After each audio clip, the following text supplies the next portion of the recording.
Right, lovely to meet you. Lovely to meet you too. Marina and the Diamonds. Hello.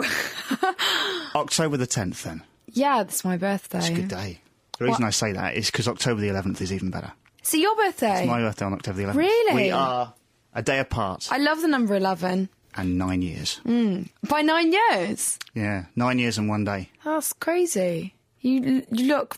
It's good skin cream. 27. Thank you very much. You're very welcome. So, Libra, kind of balanced, isn't it? Yeah, loves the arts. Very indecisive. Loves love. Very romantic. Mm-hmm. Do you believe in any of that quite stuff? flirtatious. Okay. I believe in it, actually. I'm not sure about horoscopes, but star signs are quite accurate usually. Because everything I've read about you so far makes you out to be a little bit unhinged. in a nice way, but not really the sort of typical balanced Libra. I think Librans are always trying to find balance. I feel calm inside. It's just maybe drive makes you unhinged. Right, okay. Ambition makes you unhinged. Yeah. Well, it's going well so far. This, as I kind of mentioned, is going to be a little bit of a sort of getting to know you type interview, because you've been around now releasing music for, what, 3 or 4 years? Something like that? Yeah, I released my first album in 2010. Okay. I got signed 4 years ago, yeah. And the first album, back in 2010, that was a bit more left field than what we're going to hear later on today, isn't it? Yeah, definitely. It was kind of a cross between pop and alternative. Didn't really fit in anywhere, but it had a single called Hollywood, which I heard was that. quite pop. Yeah, and now this album, the second album, is a lot more electronic and focuses on like female character types and personalities. Well, we're going to get onto that in a bit. I want to talk about the album in full in just a moment. A couple of things I want to look at from sort of the earlier part of your career. The audition for a boy band. Yeah. Back in 2005. Now, you're not looking much like a bloke to me. No, I wasn't looking like one on the day, but I saw an audition for Virgin Records and I kind of just wanted to get into the building. So I went along. It was a reggae boy band audition. Wow. What happened to them? Nothing. Obviously never made it. Lucky escape there. And I just convinced the security guard to give my biog and a picture to the A&R at Virgin Records, and he actually did it. And he called me back, and then I went in and I sang a song for him, and he never called again. Tumbleweed. And also auditioned for girl bands as well. So in another world, could we have seen you in the Saturdays or something like that? To be honest, if they had selected me, yeah, because I think I always wanted to be a solo artist and I wanted to write my own music. But at the time, I just was looking for any route into show business. Yeah. So I was trying everything, was doing commercials. Let's not forget I was broke. So I was trying lots of different things. Yeah.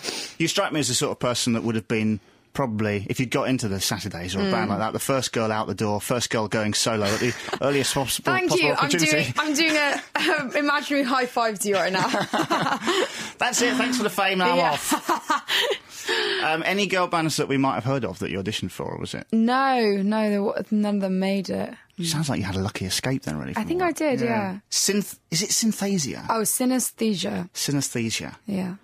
Now, this is something in your bio that it talks about. Explain that to us. Well, it's related to when artists just people in general associate or connect different colours with like days of the week, numbers, or it can be music when you're composing a song. Okay. And it's not like you touch a chord and like the world turns purple. It's more that you connect certain colours with certain things. Like, okay. I thought everyone did it, but I asked my sister about it about 2 years ago, and she was like, "No, I definitely don't think Tuesday's green." Or like, so Wednesday's actually, blue. our new radio station logo, the free You're radio logo. permanently Tuesday here. What's Thursday? Thursday's green as well, actually, for me personally. That could be a bit confusing. Is it because it begins with a T? Or? No, it's more that I just think, for example, if you're a stylist or you're a painter, you have a really strong concept of colour composition and where certain colours should go. I think it's something like that. That's how I feel about it. Okay. It's just something that enriches your creative world. It sounds very creative. It sounds like the opposite of being colourblind, sort of seeing colours everywhere. Now, there's a lot of comparisons on Twitter between you and Katy Perry, which I guess a couple of years ago you would never have had. I still had them 2 years ago. Yeah, okay. I think more for the dress sense then, because we both had very kind of sequin crazy pop art clothing. But now I'm getting it because her producer produced my first single. Dr. Luke. Yeah. It sounds, your single, which we'll play in a bit, it sounds a little bit Dr. Luke. Well, it is Dr. Luke, yeah. It is, yeah. He's got his own sounds. And you're writing with people like, you are now, writing with people like Dr. Luke and Swedish Mafia and Stargate. Mm-hmm. All very poppy, not the sort of stuff that we would have expected from album number 1. Yeah, definitely not. I think when you're in that position, you either kind of stay in your comfort zone, you do what you know you can do, or you step it up and you go somewhere else with it. So I decided to do the latter. Okay. Yeah. Well, that brings us on to Electra Heart, yes. album number 2, which you're here to promote. So it's completely different from the first thing in that...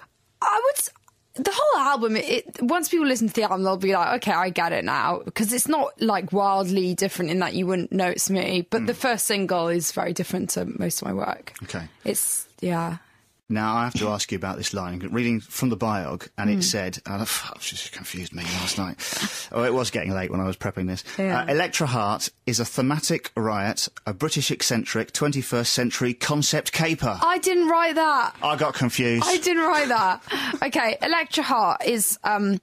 the name is kind of inspired by drag queen names. Right. They're always really fabulous. Electra comes from the Greek mythology side, because I'm half Greek. Oh, yeah. And then Heart comes from the kind of pin-up Hollywood world. Okay. So Electra Heart is basically a symbol for being heartbroken. Which I was for an instant. So it's not a breakup album. This is not an Adele album, is it? Or are all the songs about I mean, there's a song called Home Wrecker on it, so... Is that you? Yeah. Hey! So I don't think it's going to be Adele, even though I love her. But it's more like, focusing on... It's kind of like a concept album about the construction of the pop star, of the contemporary pop star. Because for one, I don't look anything like I used to.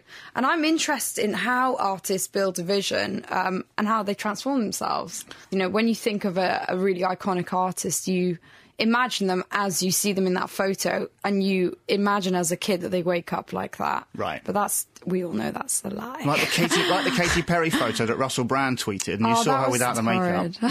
Yeah, but it's interesting to sort of see that. But it is, because at the end of the day, everyone's average in a way. We're all like each other. Yeah. It's just some people have really creative brains, and they dream up a world, and that's what I'm fascinated in, how that world is built and sold to people. Maybe a little bit like the Queen, in that you'd never expect to think of her on the toilet. Well, that sort of thing. I like the reality of things. That's why I'm so open about it. Yeah. Because I'm on that path, but I don't like being, You like to be relatable? I do. I like to be relatable. Maybe it's just because I'm kind of obsessed with it, and I always analyse, and I think, does the Queen go to the toilet? Yeah. I would imagine she probably does. Otherwise, there'd be a serious amount of constipation going on in the palace. Yeah, who knows? Let's take some questions from your fans. I tweeted that we were having a chat this afternoon. What do you call your fans? Have you got a name for them? Well, everyone does these days, but I am called Marina and the Diamonds, and the Diamonds are the community. The Diamonds are the fans? Yeah, the Diamonds are the audience. OK, well, let's have some questions from the Diamonds. Charlie Stevens says, question from Marina, what inspired Prima Donna? And can you also give me a shout-out? Charlie? Hi, Charlie. He'll love that. What inspired Prima Donna? Well, I like the idea of the bratty girl who wants everything. It's kind of about wanting to be adored, which happens when you're heartbroken. But it was also inspired by an ex-boyfriend. He always used to call me a prima donna because I'm not high maintenance at all, but I am... I'm quite queeny sometimes. And I think every girl is like that. Like, you probably know if you like that. Yeah. You probably are one. What, a prima donna? A little bit. You just want the finest things in life. That's another Libran trait, by the way. OK. You really like fine things. Right. Well, I can agree with that. I like my computer. What can we expect from your UK tour in May, says Claire Wilson? Well, it's very inspired by 70s motel culture. That sounds a bit seedy. Maybe that's just my image of 70s hotels. It is a little bit. Hotels. But it's not too seedy. Actually, it's very proper. Well, I can't give away too much, but there might be a bit of furniture involved on the stage. And also it's called the Lonely Hearts Club. Something you might find in the bedroom, perhaps. But something you might find in the bedroom. Also, if you're single, you have to come. If you're with someone, you can't. Right, you have to be on the verge of being heartbroken. Oh. And then you will really appreciate the show. Breaking up relationships everywhere. It's Marina. Yay! Well, let's get on to playing this new single. I want to play it. The Dr. Luke produced Prima Donna. Yeah. Would you like to do the honours and introduce it? I would. This is Katy Perry's new single. I got you back! I'm Marina and the Diamonds, and this is my new single, Prima Donna.